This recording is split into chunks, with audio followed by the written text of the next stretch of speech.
Everyone.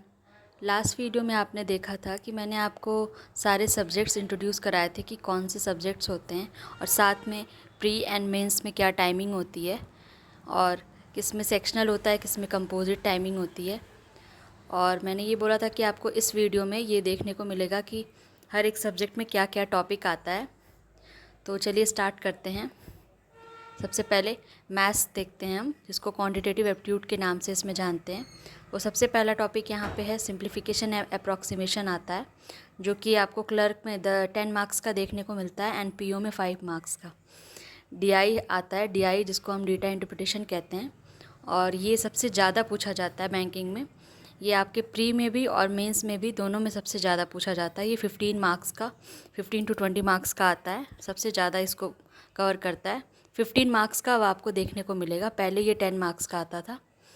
And इसके बाद आता है आपका सीरीज़ आता है। सीरीज़ के क्वेश्चन होते हैं जिसमें नंबर और मिसिंग सीरीज़, नंबर सीरीज़ में मिसिंग और रॉन्ग 2 सीरीज़ आती है, आपको देखने को मिलेगी। एंड क्वाड्रेटिक इक्वेशन, तो जैसे इम्पॉर्टेंट टॉपिक में मतलब छोटे छोटे टॉपिक हैं जैसे सिंप्लीफिकेशन, अप्रॉक्सीमेशन, क्वाड्रेटिक और सीरीज़ के क्वेश्चन, ये सारे आपके 20 मार्क्स में आते हैं। और आपको 10 मार्क्स में 5 to 10 मार्क्स में आपको लगभग देखने को मिलेगा डीआई के क्वेश्चंस। 10 से 15 मार्क्स, 10 से 15 मार्क्स मैक्सिमम। एंड उसके बाद आते हैं आपके अर्थमेटिक के टॉपिक्स। जैसे इसमें सबसे पहले बेसिक आता है आपका परसेंटेज, रेशियो, प्रपोर्शन आता है, and mixture allegation, profit and loss, partnership, age based question, SI CI, time, work and wages, और साथ में ये पाइप एंड सिस्टम भी उसके साथ आता है, time, speed and distance, boat stream, ये सारे आपके टॉपिक होते हैं। इसमें अभी कुछ और टॉपिक होता है जैसे एवरेज है, नंबर सिस्टम है, मेंसुरेशन 2D 3D है, परमुटेशन, कम्बिनेशन एंड प्रोबेबिलिटी है। तो ये सारे अर्थमेटिक के टॉपिक्स थे। तो इन सारे टॉपिक से हमको मतलब पता होना चाहिए कि क्या क्या टॉपिक आता है। तो ये आपके मैथ्स के पूरे टॉपिक थे, जिसमें से आपको 20 मार्क्स के क्वेश्चन देखने को मिलेंगे simplification, approximation, quadratic and series से, एंड बाकी सारे अर्थमेटिक में आते हैं जितने भी टॉपिक मैंने आपको बताए हैं अभी। तो टोटल आपके प्री में आते हैं 35 क्वेश्चंस आते हैं, एंड आपके मेंस में आपको देखने को मिलेगा 60 क्वेश्चन। ठीक है, अब हम नेक्स्ट सब्जेक्ट रीजनिंग की बात करेंगे। तो आइए देखते हैं। इसमें पहला टॉपिक आपका है लॉजिकल रीजनिंग, जो कि मेंस में पूछा जाता है ज़्यादातर। एंड फिर आता है आपका अल्फ़ा न्यूमेरिक सीरीज़। इसमें दोनों लेवल पे होता है, इजी वाला पूछते हैं मेंस प्री में, एंड जो थोड़ा डिफ़िकल्ट लेवल होता है वो मेंस में पूछते हैं। Ranking, direction and alphabet test, ये भी आपके, ये तीनों अलग अलग हैं। मतलब रैंकिंग में थोड़ा सा क्वेश्चंस होता है, बहुत ज़्यादा वेरिएशन नहीं है। Ranking, direction and alphabet test. फिर आता है डाटा सफिशिएंसी, ये आपको ज़्यादातर एग्ज़ाम में आपको पीओ में, प्री में देखने को मिलेगा।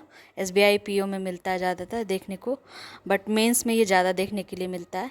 कोडेड इनइक्वालिटीज़, ये भी मेंस में देखने को मिलता है। एंड फिर आता है आपका सबसे इजी पोर्शन है सिलॉक्स। फिर आपका आता है ब्लड रिलेशन, और फिर इनपुट आउटपुट। एंड आपका इनपुट आउटपुट भी आपको मेंस में देखने को मिलेगा।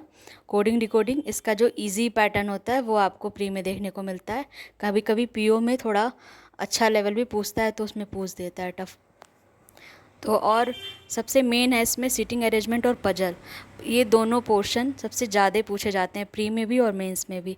20 मार्क्स के प्री में पूछे जाते हैं, और मेंस में भी आपको काफ़ी अच्छा इसमें देखने को मिलता है ये सीटिंग और पजल के जो पोर्शंस होते हैं। और बाकी सारे ये मिसलेनियस टॉपिक में आते हैं। तो ये रहा आपका रीजनिंग में कि ये सारे टॉपिक आते हैं। ये आपको पता होना चाहिए कि कौन कौन से टॉपिक आते हैं। चलिए अब नेक्स्ट हम बात करते हैं इंग्लिश लैंग्वेज की। को इंग्लिश लैंग्वेज में फर्स्ट टॉपिक ये है आपका क्लोज टेस्ट। क्लोज टेस्ट एक शॉर्ट पैसेज टाइप का होता है जिसको हमको फिल करना होता है। उसमें जगह जगह गैप्स होती हैं, उसको फिल करना होता है। नेक्स्ट आपका आता है रीडिंग कॉम्प्रहेंसन, ये सबसे इंपॉर्टेंट पार्ट होता है इंग्लिश में हमारा। प्री में भी ये अच्छे 8 मार्क्स का, 8 to 10 मार्क्स का पूछा जाता है, एंड मेंस में तो इसका काफ़ी अच्छा वेटेज होता है। एंड नेक्स्ट आपका आता है स्पॉटिंग एरर, जिसको एरर डिटेक्शन के नाम से हम जानते हैं। ये भी प्री मेंस दोनों में पूछा जाता है। प्री में आपको 5 मार्क्स के देखने को मिलेंगे, और मेंस में लेवल और अच्छा मिलेगा, 5 to 10 मार्क्स का जाता है।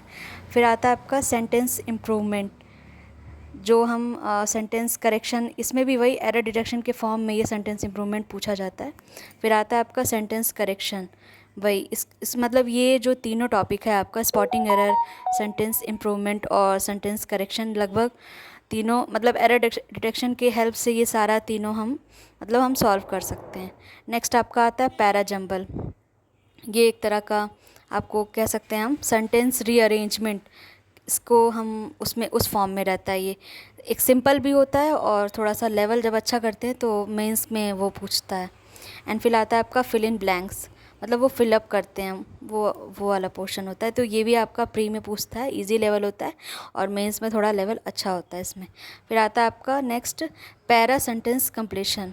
तो ये एक पैराग्राफ दिया जाता है, मतलब एक तरह का क्लोज टेस्ट, और ये थोड़ा मिलता जुलता रहता है। तो ये आपके सारे इंग्लिश लैंग्वेज में आपके ये सारे टॉपिक्स थे।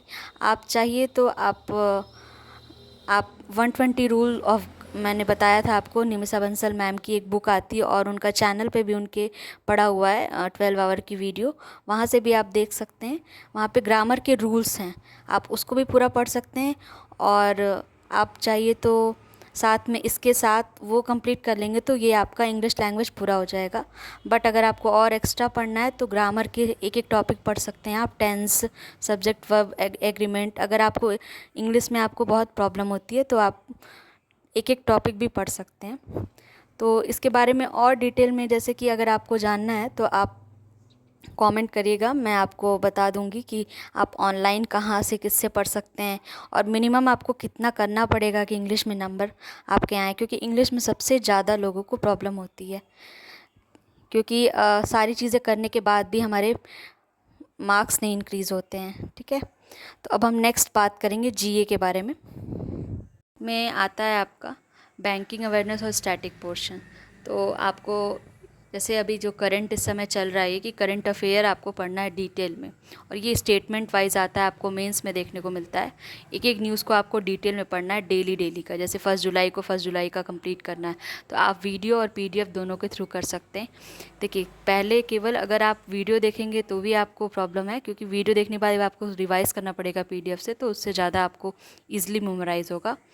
और एक चीज़ और है, आपको जैसे कि ये स्टैटिक पोर्शन की बात करें, जैसे मान लीजिए कोई एक न्यूज़ आई है इस समय, अभी 2 जुलाई की न्यूज़ आई थी कि आईसीआईसीआई बैंक ने उसका जो एम कैप है वो 100 बिलियन मार्क क्रॉस कर दिया। मतलब वो पहली बार बना है, जो उसने पहली बार फर्स्ट टाइम उसके साथ ऐसा हुआ है कि वो 100 बिलियन मार्क क्रॉस किया एम कैप में, और वो 6 कंपनी बनी है। तो इसमें क्या है कि अब ये एक पूरी न्यूज़ है, अब इसमें स्टैटिक पोर्शन इससे पूछ सकता है, क्योंकि आईसीआईसीआई बैंक का डिस्कस कर दिया तो इसका एमडी सीईओ ये पूछेगा स्टैटिक पोर्शन में। और बाकी जो इसमें मेन है आपका कि कितना बिलियन बनाया इसने, ये पूछेगा। ठीक है, तो ये इजी सी एक न्यूज़ थी, मैं एग्जांपल दे रही थी कि स्टैटिक में आपको क्या पूछ सकता है। ठीक है, अब तो बाकी देखिए, अब हम आपको नेक्स्ट वीडियो में ये बताएंगे, हाँ, कि हम आपको ये आपके नेक्स्ट वीडियो में रहेगा कि ऑनलाइन आपको कौन कौन से एजुकेटर मतलब सही रहेंगे पढ़ने के लिए, बैंकिंग के लिए, और मैंने किससे पढ़ा था, मुझे किससे ग्रोथ देखने को मिली थी। एंड ऑफलाइन में भी कुछ बुक्स एंड प्रैक्टिस सेट्स आपको बताएंगे, वही टीचर्स की बुक्स भी हैं जिसके थ्रू आप प्रैक्टिस कर सकते हैं, पीडीएफ के थ्रू। एंड उनके चैनल्स भी हैं, टेलीग्राम चैनल्स भी हैं, तो ये कोई पेड नहीं है। ठीक है, मैंने पढ़ा है तो बस मैं एज अ सजेशन आपको दूंगी, बाकी आपको ठीक लगेगा तो आप फॉलो करिएगा और आपको ग्रोथ ज़रूर देखने को मिलेगी अगर आप कंसिस्टेंसी के साथ करते हैं तो। और साथ में सबसे इम्पॉर्टेंट चीज़, एक मॉक टेस्ट की बात मैंने की नहीं है, मॉक टेस्ट सबसे ज़्यादा इम्पॉर्टेंट है, वो भी हम नेक्स्ट वीडियो में कोशिश करेंगे कंप्लीट करने की, नहीं अगर तो उसके नेक्स्ट में लेके आएंगे। और आपको जैसा भी लगे आप प्लीज़ कमेंट करिए, ताकि मुझे वीडियो बनाने में अच्छा लगे कि हाँ आप लोग को अच्छा समझ में आ रहा है। और अगर कोई प्रॉब्लम है तो भी आप कमेंट करके बताइए। Please support my channel and do like, share and subscribe. Till then, stay tuned. Good luck. Thank you for watching.